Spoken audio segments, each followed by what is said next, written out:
électeurs du Likoud n'avaient pas le choix. Il est clair que s'ils avaient peut-être voulu désavouer, ils auraient peut-être soutenu le challenger, qui est un challenger modeste de Binyamin Netanyahou, Dani Danon, et qui est très étiqueté à droite. Il est clair que s'ils avaient pu peut-être, eh bien, ils auraient voté pour Gideon Sa'ar, qui ne s'est pas présenté, mais qui était un candidat bien plus sérieux. Et donc finalement, on reste avec Binyamin Netanyahou qui a été, on peut le dire, plébiscité. C'est 85%, ou soit 80%, les résultats ne sont pas encore définitifs, mais c'est un plébiscite pour le Premier ministre, et c'est un résultat pour lui satisfaisant.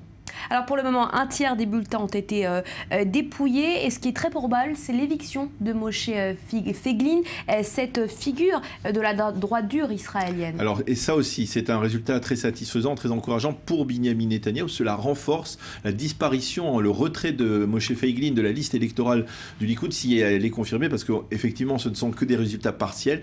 Si Moshe Feiglin s'en va, eh bien, effectivement, cela renforce, on va dire, l'aile centriste du Likoud, fait disparaître un élément extrêmement nationaliste, très à droite, et il y en a plusieurs qui sont restés proches de Binyamin Netanyahou, comme Ophir Akounitz, comme Yuval Steinitz, qui sont très hauts dans la liste, qui vont renforcer le Premier ministre. Et puis il y a aussi un élément, les électeurs du Likoud, les adhérents du Likoud ont soutenu la proposition de Binyamin Netanyahou qui lui permet de choisir deux têtes, deux visages nouveaux, de nouveaux venus, qui vont s'insérer dans la liste électorale à des places réalistes et qui vont être des candidats choisis par Binyamin Netanyahou, donc qui renforceront aussi le Premier ministre. Donc Binyamin Netanyahou a toutes les raisons d'être satisfait de ce qui s'est passé cette nuit au